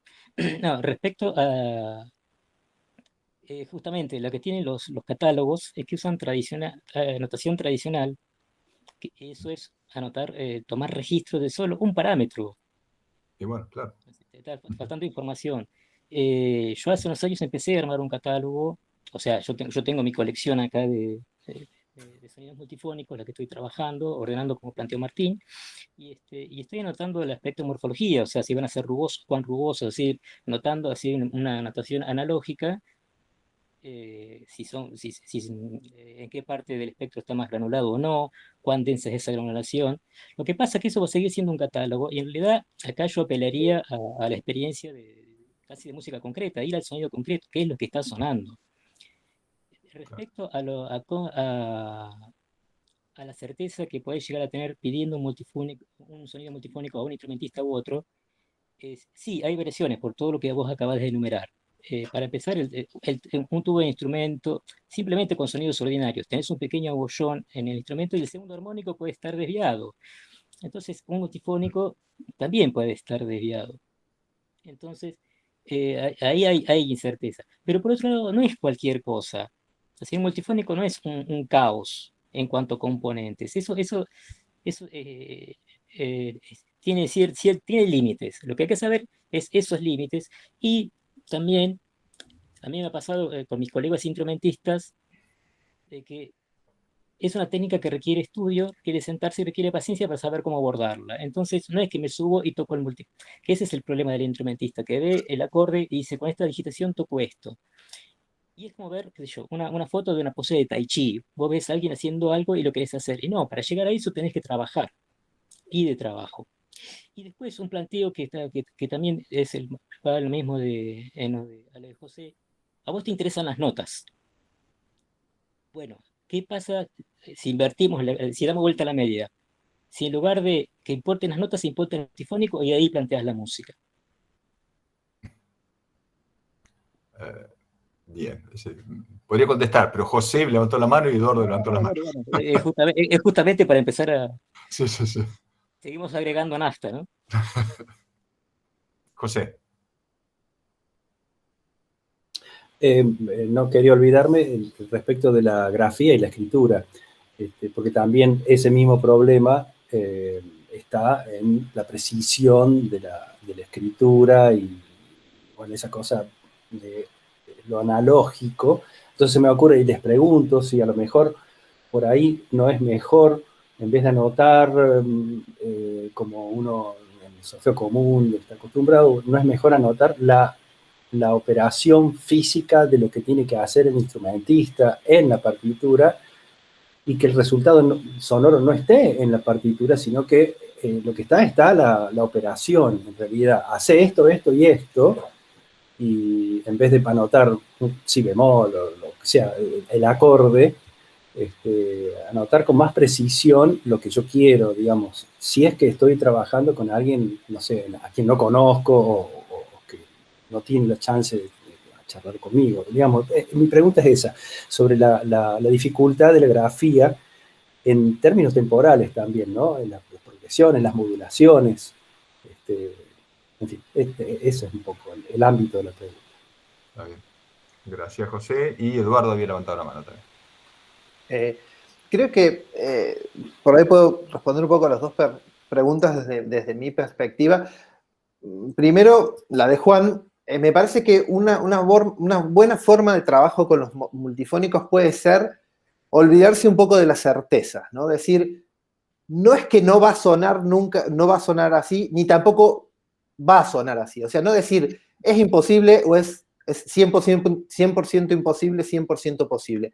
Hay ciertas cosas que uno puede mantener dentro de un ámbito de la similitud, ¿no? Con los estudios que ha hecho Martín, seguramente ven que ciertos multifónicos que quizás tienen diferencias en la percepción de una mayoría de la gente o de mucha gente son muy similares. Entonces, incluso el trabajo con alturas me parece que se puede dar si tomamos como base ciertos multifónicos con un cierto nivel de estabilidad y de probabilidad de funcionamiento que hacen que pueda pasar de un instrumentista a otro y no necesariamente tener algo completamente distinto. En ese sentido, me parece que la composición de la obra también puede pasar por ese lado y hacer ciertas operatorias que lleven a que, según cómo funcione el multifónico, pueda haber un desarrollo, por ejemplo, en otros instrumentos. O sea, me parece que decir que sí o sí funciona o no funciona puede no ayudar mucho en el trabajo con multifónicos.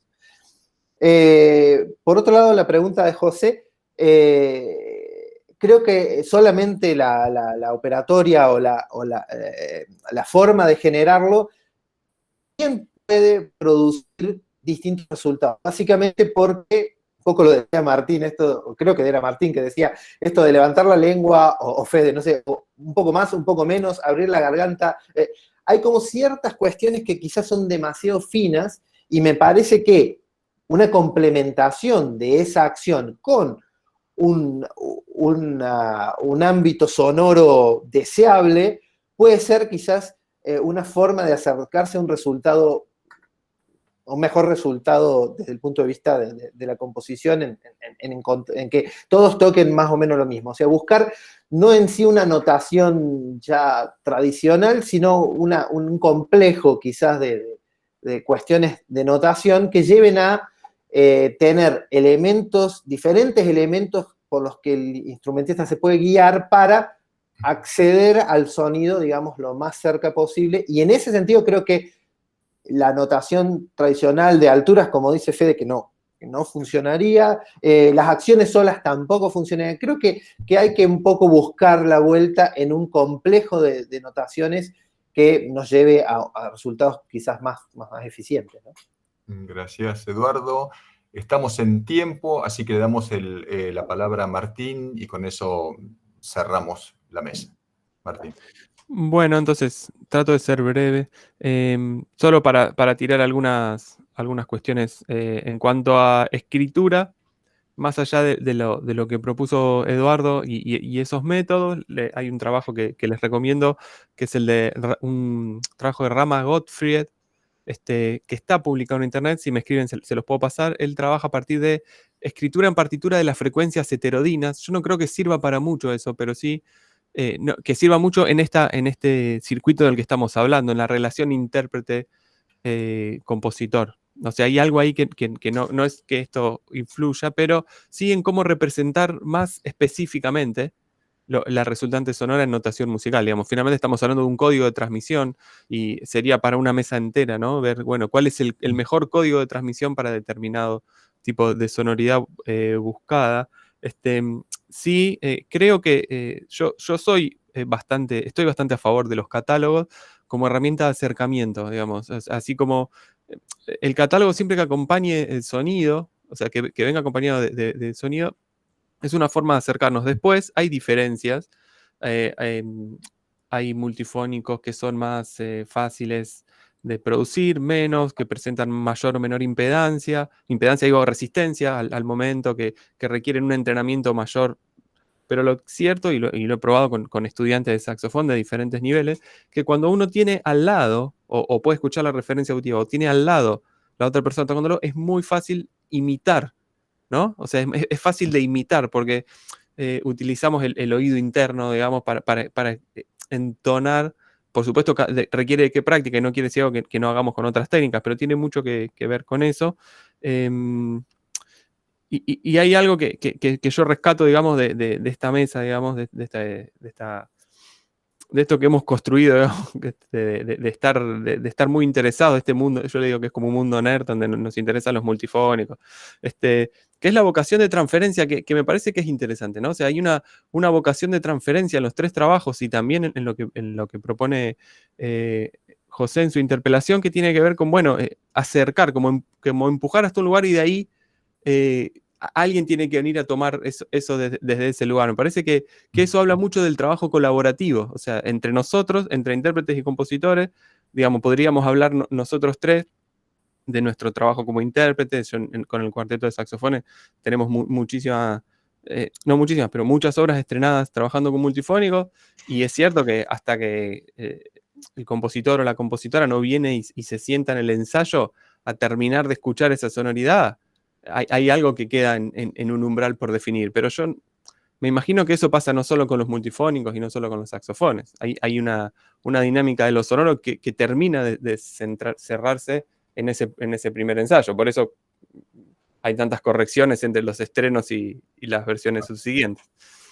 Bueno, agradezco enormemente a Federico, a Eduardo, a José por haberse sumado a esta aventura.